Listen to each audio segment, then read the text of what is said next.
Francis, Michigan, getting ready for the Red Wings and Calgary Flames. We can't see you on the stream, but you can see us. What's that new rink like in Detroit? The Little Caesars place or whatever it's called.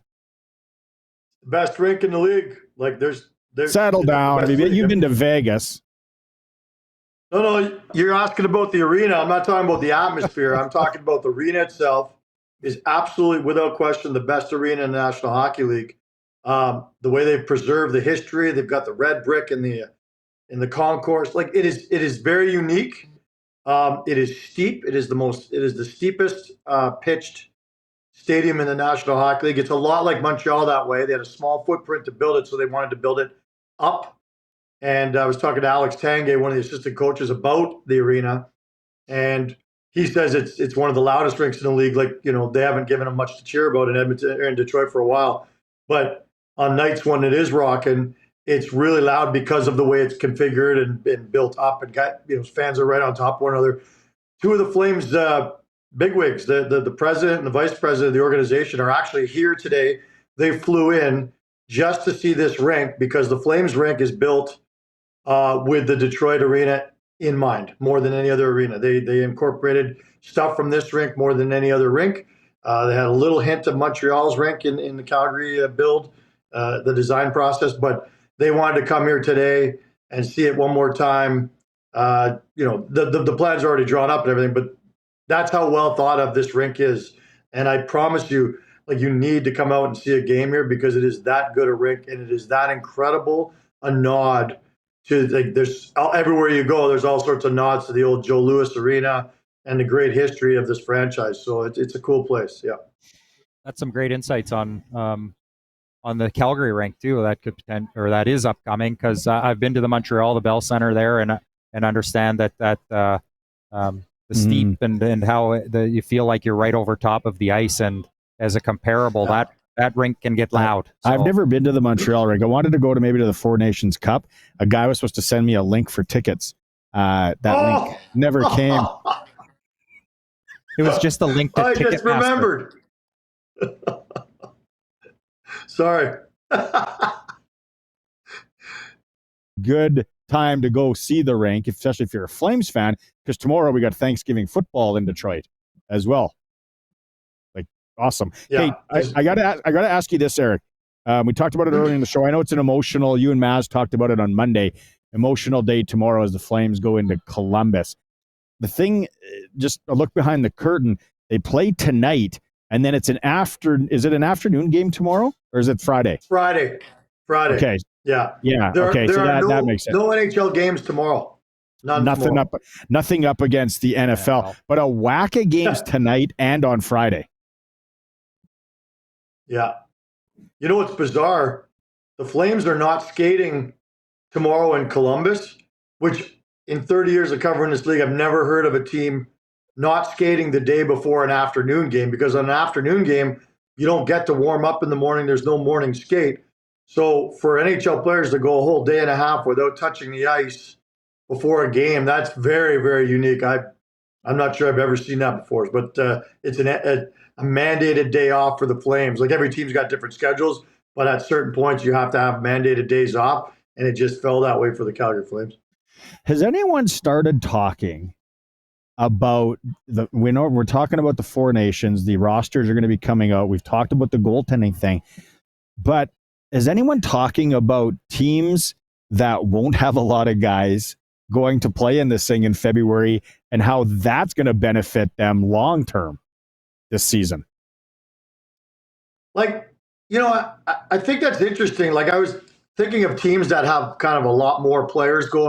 The most of guys going to play in that tournament is 5 games, right? They play the round robin, then they'll have a semifinal, and then they'll have a final. I don't think it's that taxing over 2 weeks, to play 5 games. And I guess obviously if a team gets an injury, that's going to hurt a team. But you're talking about teams that get an advantage because they get the 2 weeks off. Well, I can tell you that Cabo is going to be just rammed with NHLers.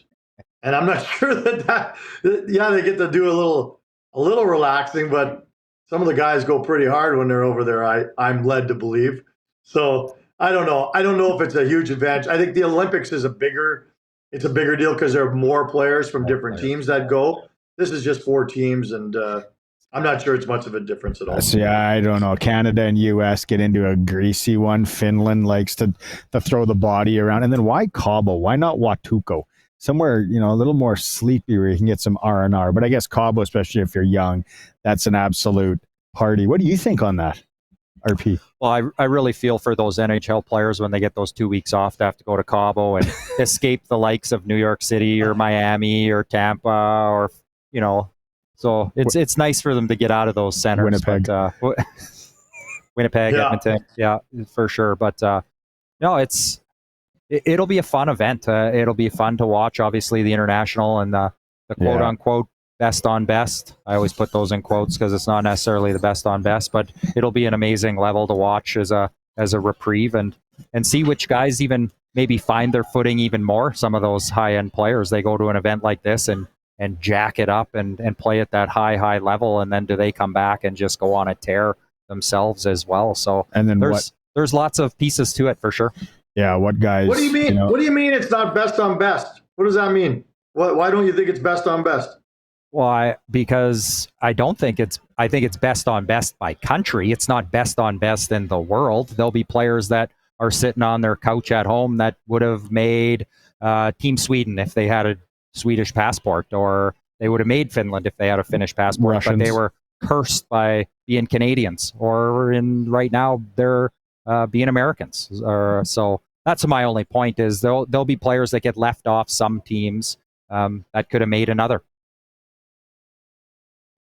Fair enough. I mean, we're going to have lots to talk about next week when they announce the name. The list have to be in on Monday, and on Wednesday, I guess after our show, they'll announce them to the world.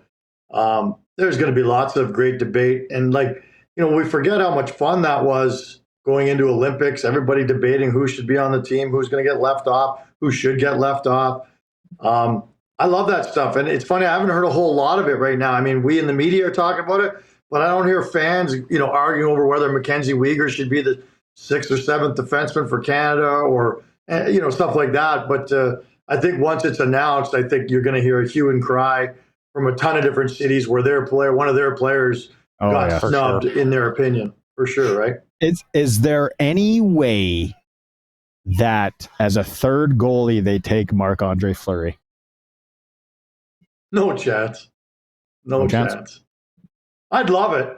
I mean, that guy, you want him involved as much as you want, but at this point, I'm not sure Canada's even going to take 2 goalies. Like, they don't have any goalies, really, if you ask me. Wow. I think that the guy who I think should be the goalie for Team Canada is Logan Thompson, but I don't think he's going to get a sniff. I don't think they're even. Well, I'm sure they're thinking about it, but the goaltending is going to be the biggest issue for Canada. It's the number one reason why I don't think they have a chance to win this thing. I like the sentiment that Barney's getting at there with Marc-Andre Fleury, but Eric, you're bang on that.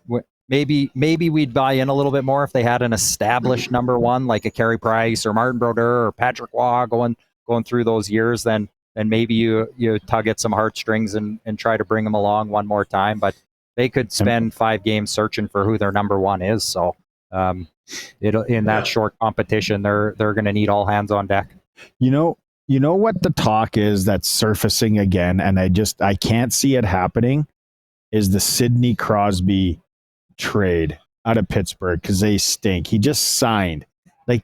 He's not leaving Pittsburgh. I thought last year would have been great. Go as a rental. Pittsburgh, fills the cupboard a little bit with some picks, then go back to Pittsburgh.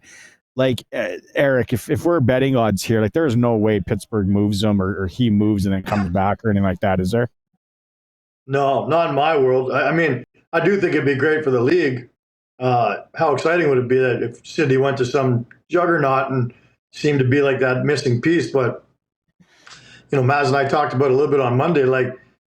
It's impossible to pick which team you think's going to win the cup. I watched Jerome McGinley chase a cup forever, and he never came close. And, you can't – it's impossible to pick the winner. So even if Sid went to them and said, look, guys, out of all due respect, cash me in, get a bunch of draft picks for me, and send me to Vegas or wherever he wanted to go.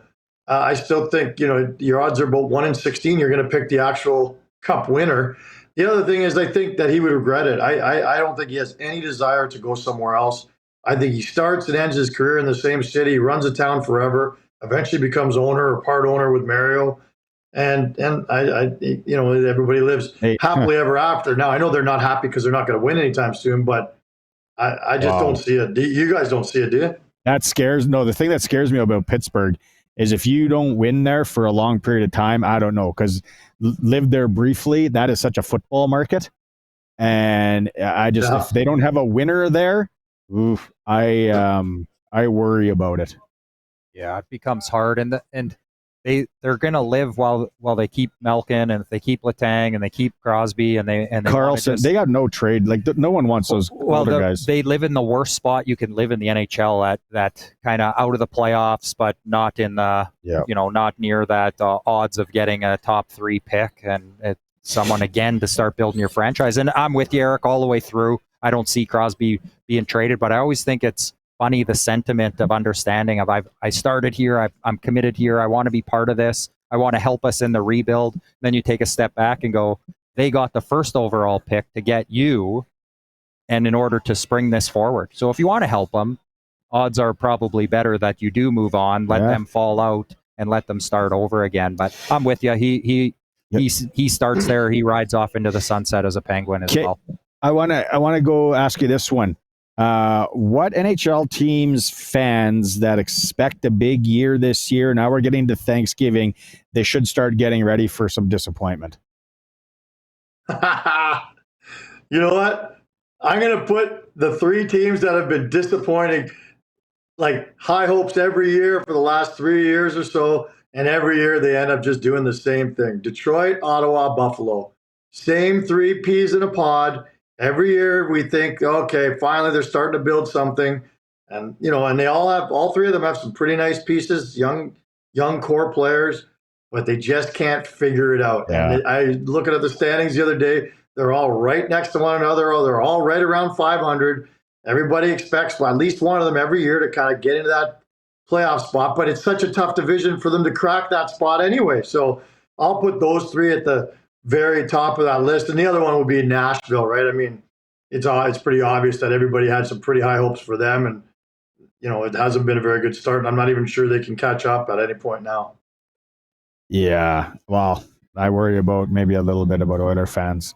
I know we do this every year, and it's like a roller coaster of emotions, but I don't know. Just some of those teams in the West look so strong.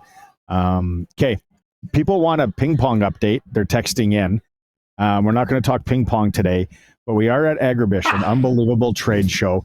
So we're getting a text message here. If people haven't come, the cattle shows are unbelievable. Yeah, the kids do that. It's this thing's wild, and people from all over the world. Okay, now trade show shopping. I don't know if you've ever gone with your wife, Eric, and bought something that you immediately regret.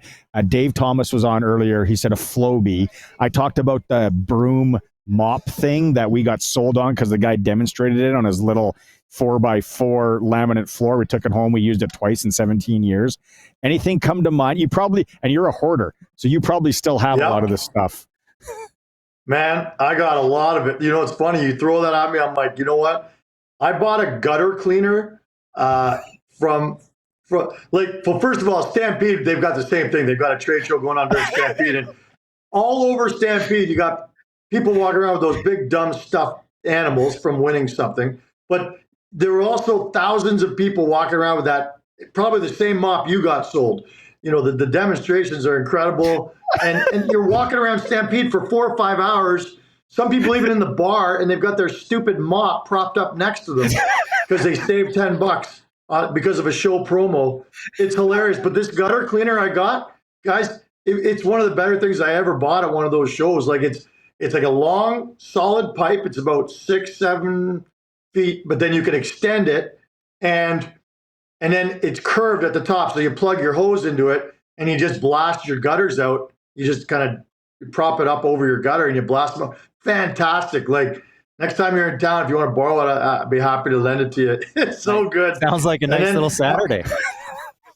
Oh, a cozy little Saturday, Bed Bath and Beyond. I need what we need in the spring is you to do a video and post it to the Sports Cage just to get everybody Okay. a look at that. That sounds fantastic. Okay, appreciate this. Have a good one tonight. I know it's an emotional one coming up on Friday for everybody involved as you guys go into Columbus, and then we'll catch up next week. Okay, my man. Have a great weekend. Don't buy too many things. If you do see a ShamWow, though, pick me up a 3-pack. I'm looking for the slap chop. Slap chop guy. We got a 2-for-1 deal, so we're pot committed. Love it. See you, boys.